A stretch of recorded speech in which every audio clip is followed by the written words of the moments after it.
Yo quiero compartir con ustedes el tema, la ética del cristiano ante el mundo. La ética del cristiano ante el mundo. ¿Cómo debe conducirse un creyente? ¿Cómo debe actuar?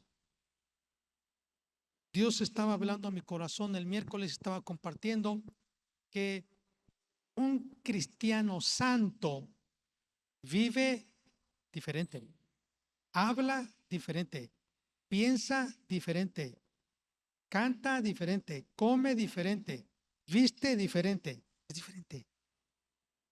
Pero ¿cómo es? ¿Cómo debe ser entonces la ética? Cuando hablo de la ética, hablo de la conducta. Y yo clasifiqué en tres aspectos la ética del creyente. Primero, la ética consigo mismo, la ética con los hermanos en la iglesia y la ética con las personas de afuera que no son cristianos. Y quiero abocarme en la tercera, pero quiero avanzar rápido.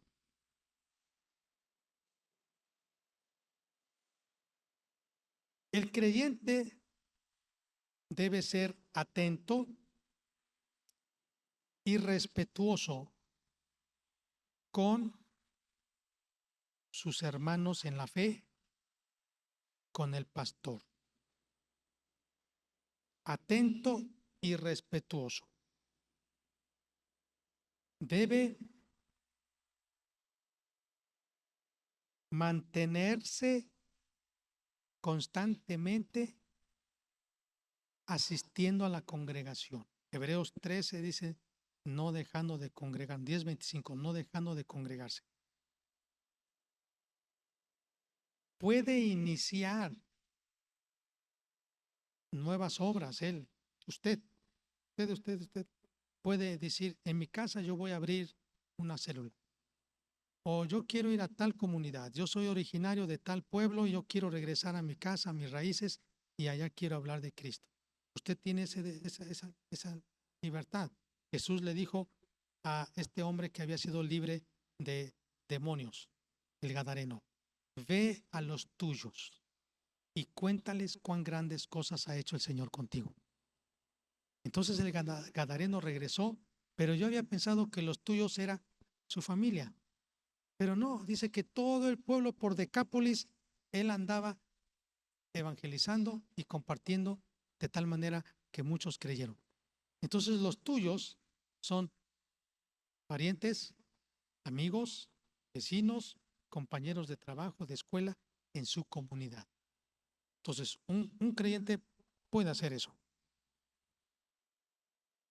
El creyente se debe conducir con prudencia en los asuntos de la iglesia y con discreción, cuando muchas veces son asuntos muy delicados. Dice la Biblia, no andarás chismeando en medio de la congregación.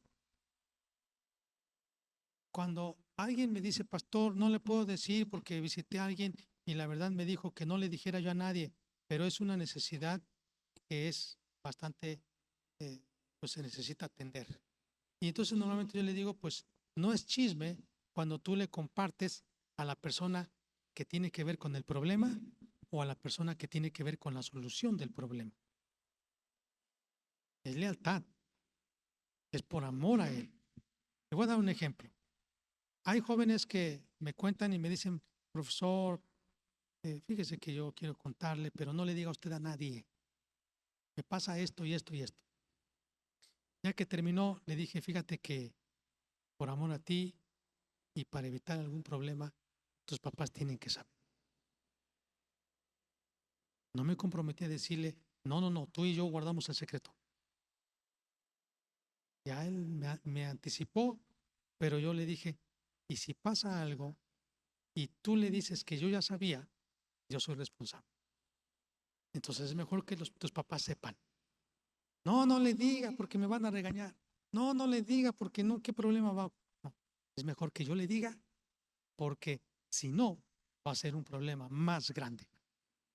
Entonces, dice la Biblia que un creyente, cuando ve que alguien tiene necesidad, tiene que pedir ayuda al hermano más fuerte. Pero si él no lo dice, está encubriendo el pecado y está siendo tolerante o en un sentido cómplice de lo que el otro está pasando. Y si el otro está con problemas y está batallando, él es responsable, porque no habló, porque dice es que yo soy bueno para guardar los secretos, pero su hermano está batallando. Entonces es parte de la ética consigo mismo, ser honesto, ser prudente, ser discreto. No vamos a sacar en el Face toda esa información, pero sí vamos a ir con la persona que tiene que ver con la solución del problema o está en el problema. Ser de paz. Podemos ser mediadores de paz. Cuando alguien tenga que mudarse a otro lugar, siempre un miembro debe solicitar una carta de recomendación. Me llama mucho la atención cuando fui a Brasil, en la mayoría de las iglesias que yo estuve, los hermanos por una situación se mudaban, 15 días iban a trabajar en tal pueblo, tal país, digo, en tal ciudad, y varios llegaban a esas iglesias. Y el pastor tomaba entonces la hoja, queremos dar la bienvenida a tal persona, aquí tenemos su carta de recomendación. Y luego lo integraban en el ministerio, era parte, se sentía de la familia.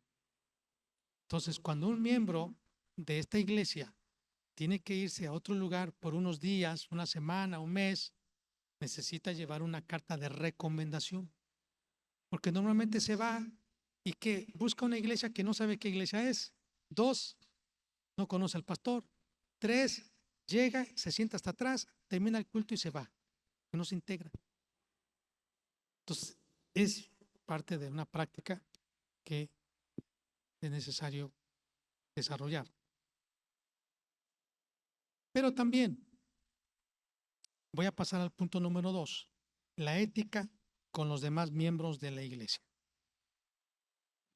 Dice Santiago 1:27, la religión pura y sin mancha delante de Dios y de los hombres es visitar a los huérfanos, a las viudas en sus tribulaciones y guardarse sin mancha de este mundo.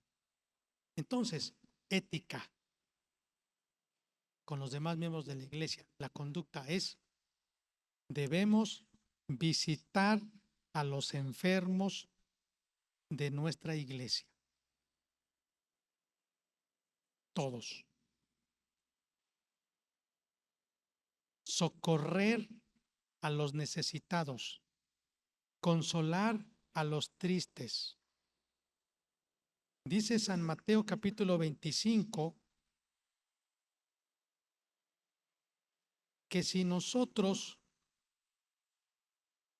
lo hacemos a los demás, se lo estamos haciendo a Él. San Mateo capítulo 25 dice el versículo 35. Porque tuve hambre, dice Jesús, y me disteis de comer. Tuve sed y me disteis de beber. Fui forastero y me recogisteis.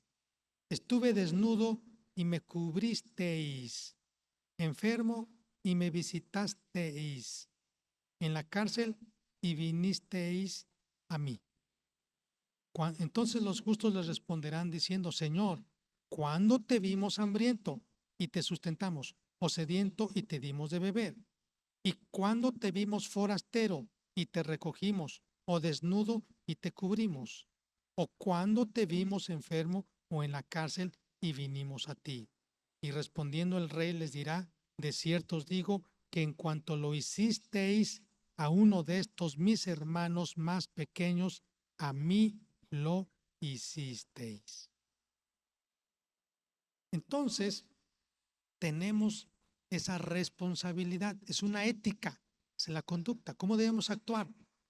Si usted se entera que alguien de nuestra iglesia está enfermo, está padeciendo una necesidad, un problema, necesita ayuda, no espere a que el pastor le diga. Si usted se enteró antes que el pastor, usted puede ir y después avisar. Pastor, ya sabe usted que tal persona está grave, está en el hospital. Ay, no sabía yo. Gracias por avisarme. Es un deber, porque somos una familia, somos hermanos.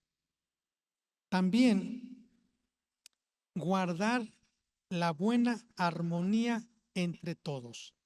En Primera de Tesalonicenses, en el capítulo 5, versículo 14, os rogamos, hermanos, que amonestéis a los ociosos, que alentéis a los de poco ánimo, que sostengáis a los débiles, que seáis pacientes para con todos.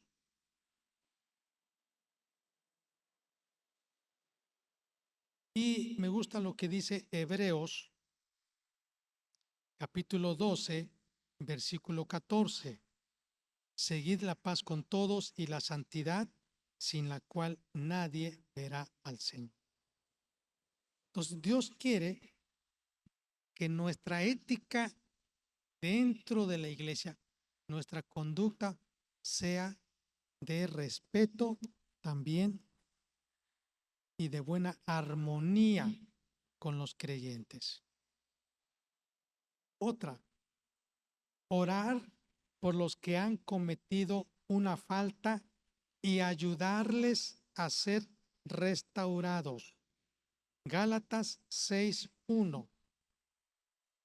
Me gusta este pasaje que dice: hermanos, si alguno fuere sorprendido en alguna falta, vosotros que sois espirituales, restauradle.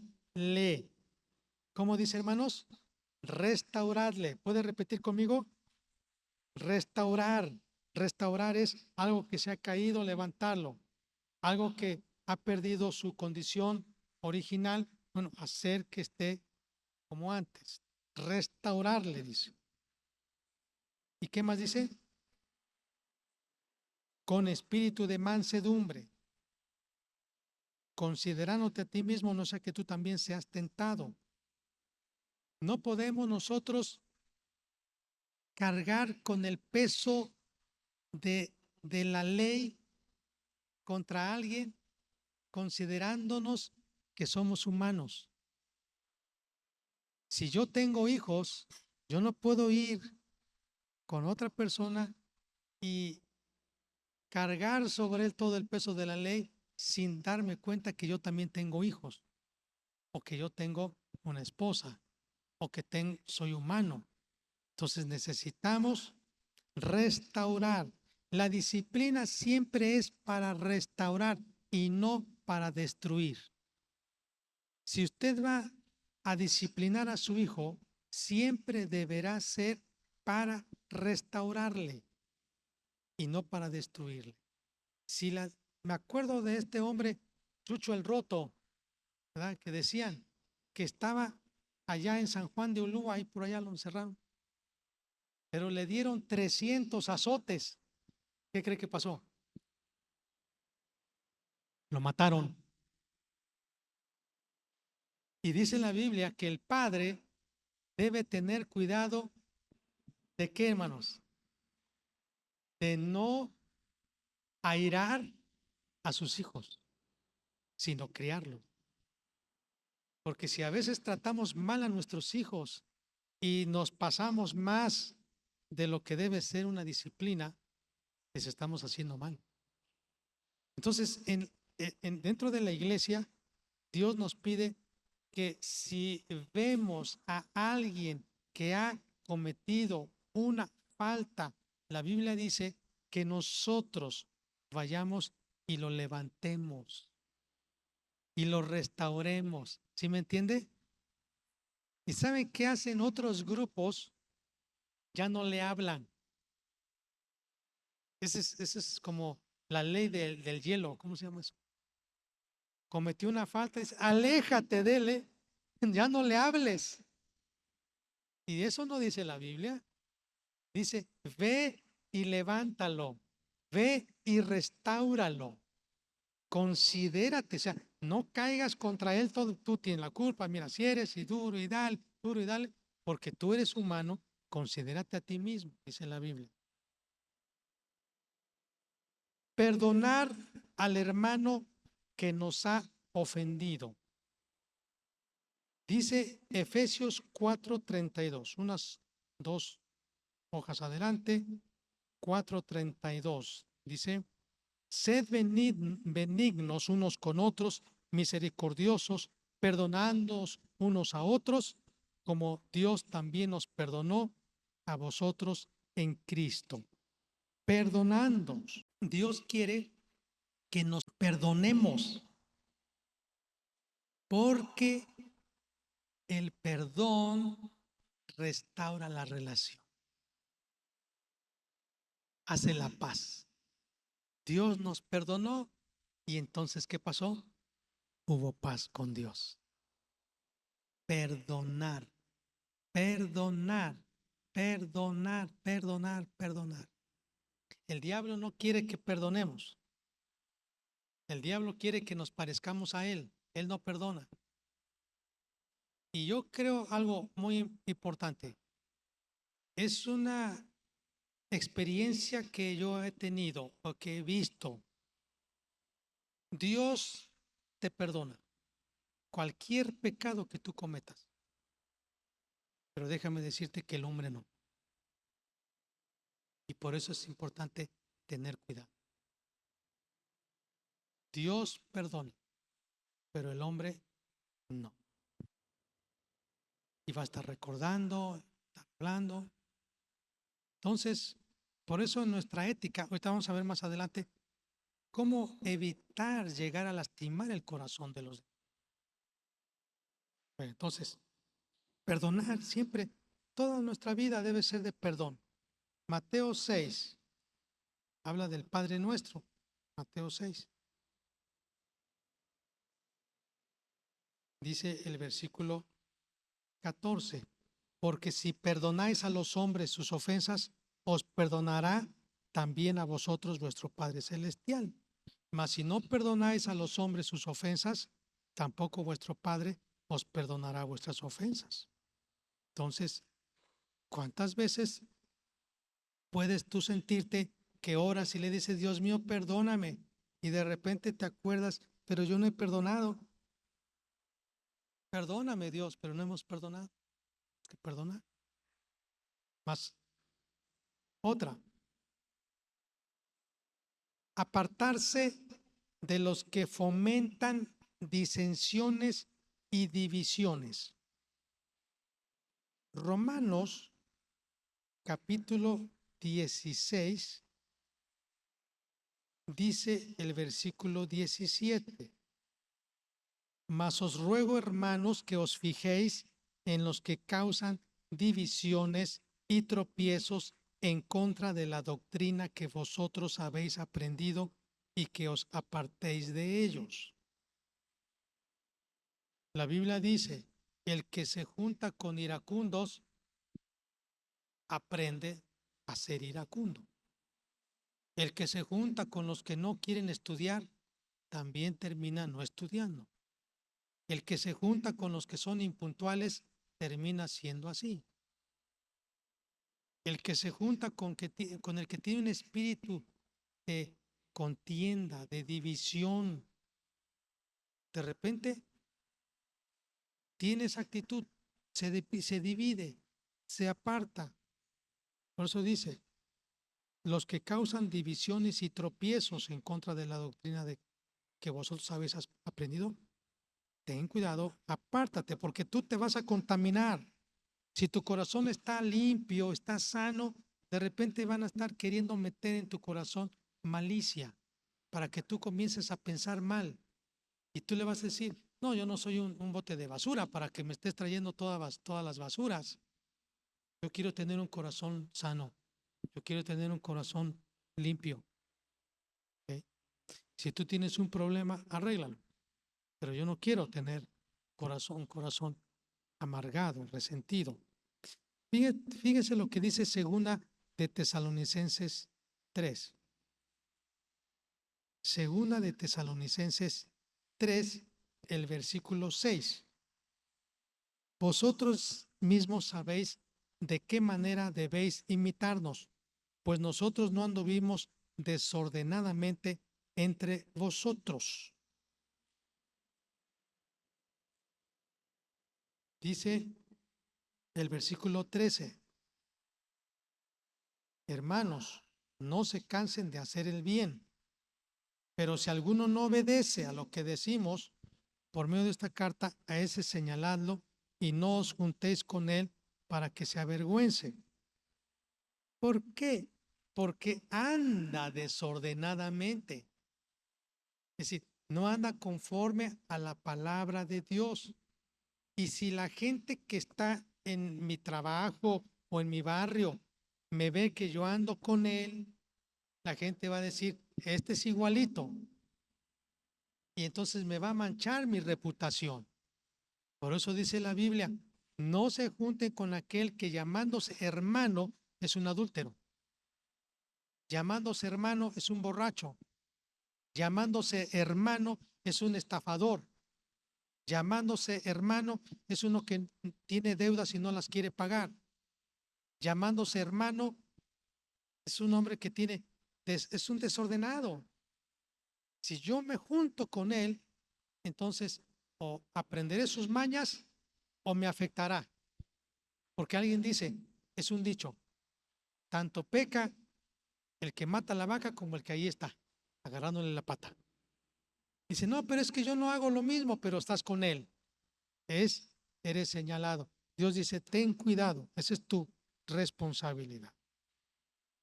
Entonces ya vimos la ética hacia nosotros. 2, hacia los miembros. Hay mucho más. Pero ahora yo quiero hablar la ética para con los no creyentes. ¿Cómo nos vamos a comportar? Vean lo que dice San Mateo, capítulo 5, versículo 13. San Mateo, capítulo 5, versículo 13. Vosotros sois la sal de la tierra. Vosotros sois la sal. Tú eres la sal. Y yo quiero decirles, la sal no tendrá su efecto o no podrá tener su función cumplida si no sale del salero y se le aplica a la comida. Tú eres sal, yo soy sal, pero si la sal está en la alacena guardada en un frasco, en un salero, ahí está guardado, no funciona. Entonces, tú y yo somos la sal en el mundo. Y yo encuentro que la sal tiene 3 funciones.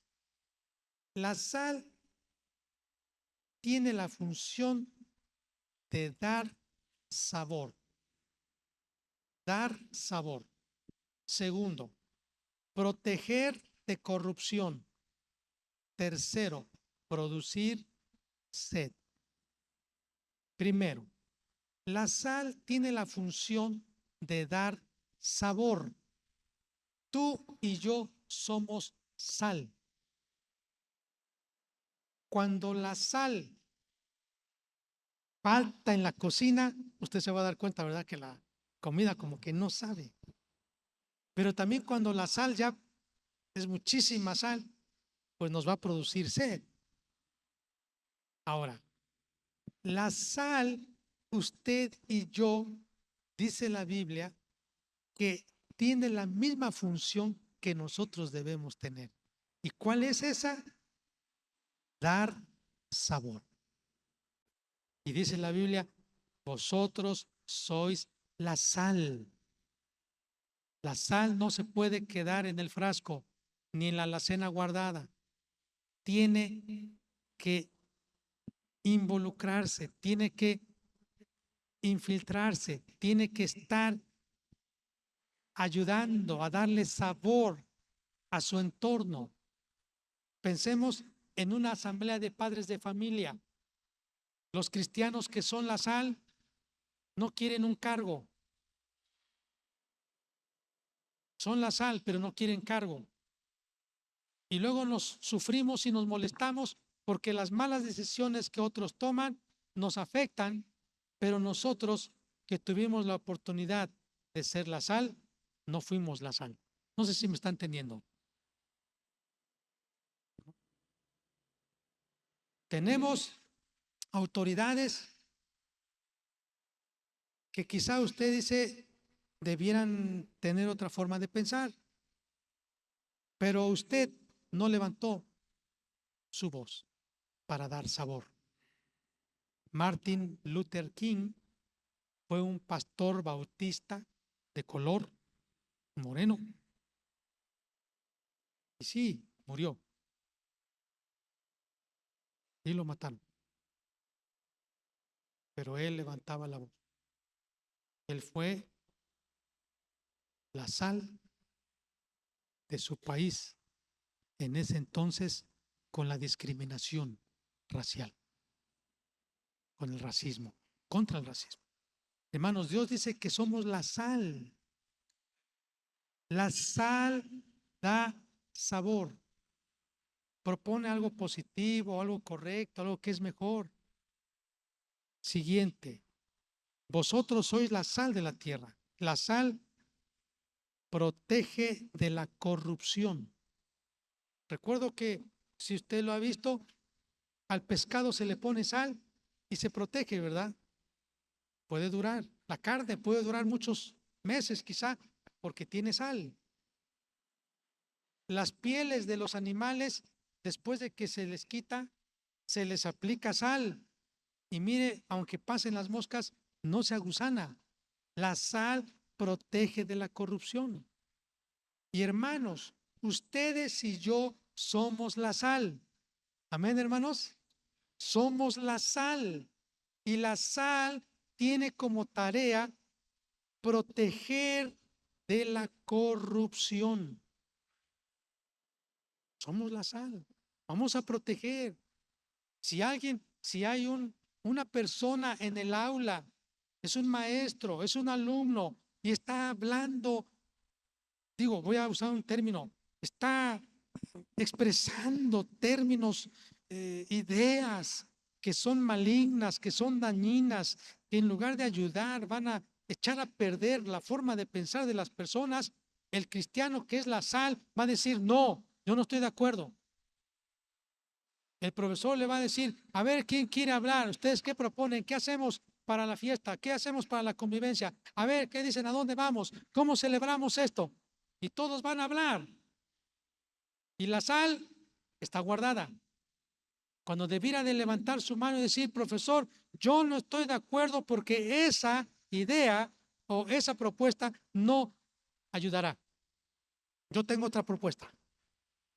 Porque lo hace para proteger. Mire, hay casos de padres de familia que han llegado a visitarme y me dicen, me arrepiento. A varios que han llegado.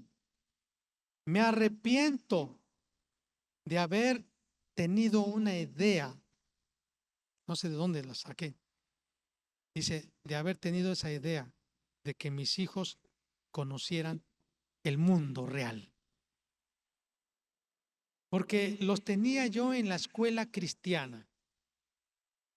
Terminaron la primaria y dije, es tiempo de que mi hijo se vaya a otra escuela para que conozca el mundo real.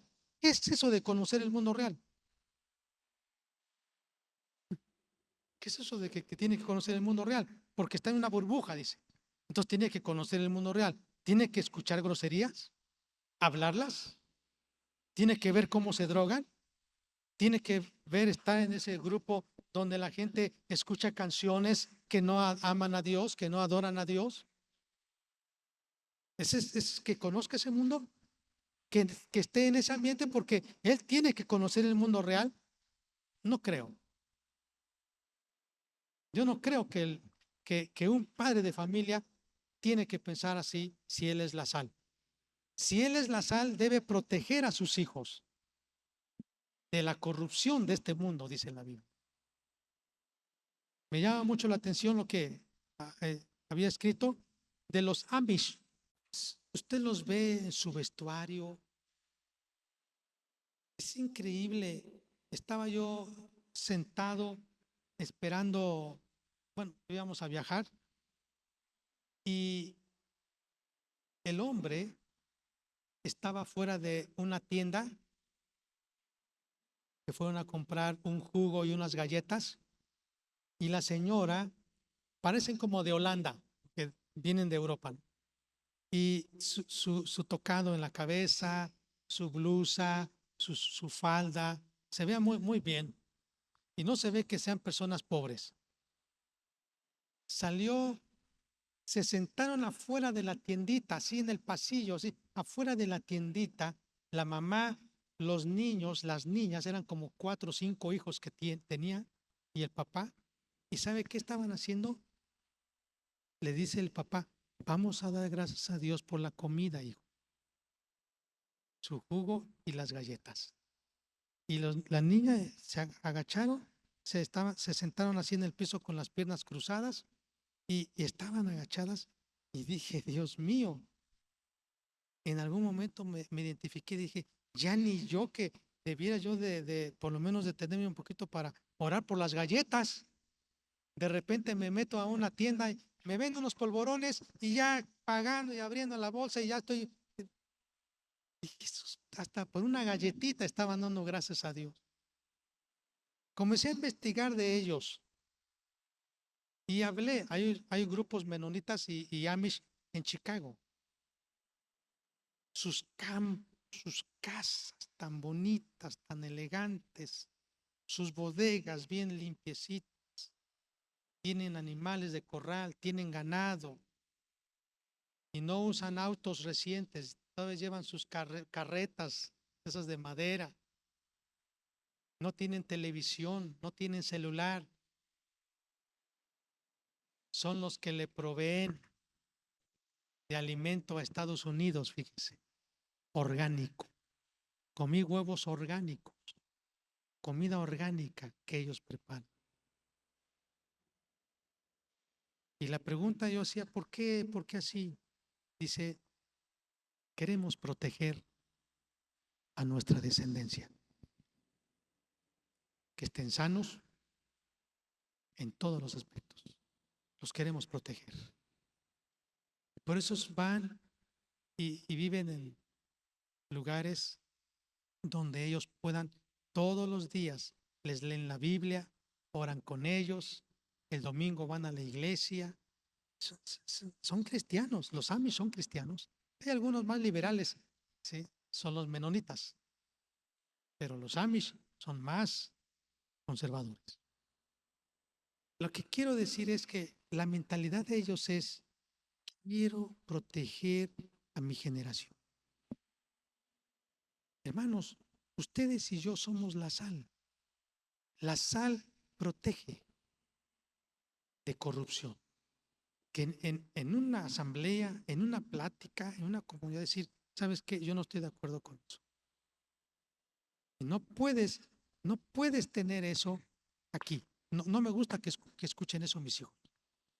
Recuerdo que cuando llevábamos a los estudiantes a Oaxaca en una suburban que rentábamos, la primera vez, o no sé cómo fue, que el señor dice, pues vamos a pasar una película, era la promoción, ¿no? En la suburban, y que los niños vean la película.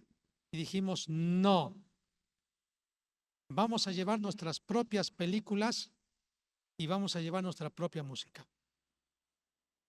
De repente nos ha pasado que vamos a un viaje de estudios de 6, 7 horas y el señor lleva 2, 3 películas todas sucias, de clasificación terrible, mensajes obscenos, de desnudez, y nosotros que somos la sal, hacemos como que no vemos. Dice la Biblia que si la sal pierde su sabor, ¿saben qué hace? En los tiempos antiguos, en los tiempos de Jesús, esa sal se amontonaba como la arena y la ponían en los caminos y la gente pasaba y la pisoteaba. Si ustedes y yo no cumplimos con nuestra función de dar sabor, de proteger de la corrupción y de producir sal, ¿sabe qué hace la gente? Se burlará de nosotros y seremos el hazmerreír de la gente. La Biblia dice en el libro de los Hechos, capítulo 2, que los cristianos hallaban gracia delante del pueblo. ¿Sabe quiénes son los que eran los que perseguían a los cristianos? Los sacerdotes, los líderes religiosos, las autoridades. Pero la gente del pueblo respetaban a los cristianos. Somos la sal. Y la sal tiene que levantar la mano cuando vemos que no está bien. Usted es sal y tiene que hablar. No podemos ser indiferentes, estar secretos, que nadie nos vea que somos cristianos. Tenemos que ser influencia en nuestra comunidad. Amén, hermanos. Que Dios nos dé gracia para animar a las personas a conocer a Cristo. Primera de Pedro, capítulo 2. Primera de Pedro, capítulo 2, versículo 9. Dice: vosotros sois linaje escogido, real sacerdocio, nación santa, pueblo adquirido por Dios, para que anunciéis las virtudes de aquel que os llamó de las tinieblas a su luz admirable. Amén. Así que Dios nos llamó para ser la luz y la sal. Dice el versículo 14 de Mateo: vosotros sois la luz del mundo. Una lámpara no se enciende y se pone debajo de la mesa, sino que se pone encima para que alumbre. Hermanos, Dios nos ha llamado para que nosotros estemos alumbrando a los demás. Alumbrar. Yo encuentro que la luz tiene un poder increíble. Hace retroceder las tinieblas. La luz hace retroceder las tinieblas. Así que hoy vamos a pedirle a Dios que nos ayude. Amén. Quiero cerrar.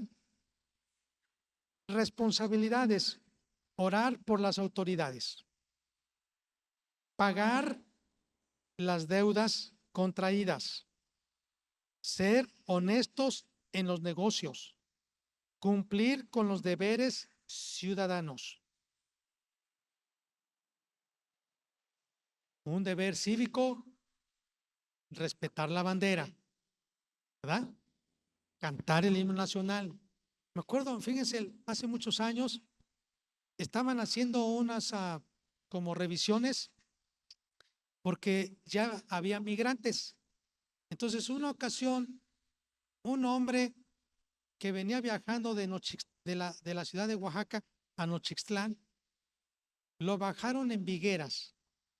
Ahí había un retén. Lo bajaron. Y ya le preguntaron su identificación. Señor, no, pues no la tengo. Iba todo medio dormido porque iba medio borracho. Y dice: pero usted es de aquí. Sí, dice, aquí cerquita. Dice: yo soy aquí de Jaltepec. Ah, bueno, dice, pero ¿no sabe usted, a ver, quién es el presidente de la República? Y eso no tiene muchos años, ¿eh? Ah, dice: pues no sé, ya no me acuerdo quién es el presidente de la República. ¿Cómo que no sabe? A ver, ¿sabe usted cuál es el nombre del gobernador de Oaxaca? Ah, no sé cómo se llama el gobernador. A ver, ¿sabe usted cómo se llama el presidente municipal de su pueblo? La verdad no sé cómo se llama. Ah, ya. Y en ese entonces era la Policía Federal. Y ya el de la policía dice: ay, señor, ay. Bueno, ya, vamos a terminar esto porque ya se tiene que ir la suburbana. Y señaló a la estatua, ese monumento que está ahí. Dice: ¿y quién es de de aquí, del personaje que está aquí, Vicente Fox, dice. Ay, dice, no puede ser. Mejor súbase usted y siga su camino, porque no puede ser que no sabe usted que ese es Benito Juárez.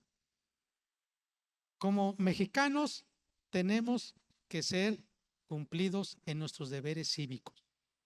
¿Cómo se llama nuestra presidenta de México? ¿Estamos orando por ella? ¿Cómo se llama el gobernador de nuestro estado? ¿Estamos orando por él? ¿Cómo se llama nuestro presidente municipal? ¿Estamos orando por él? ¿Los estamos respetando? ¿Estamos orando que Dios les dé sabiduría? Dios quiere eso. Amén, hermanos. Vamos a orar. Les invito a ponerse de pie.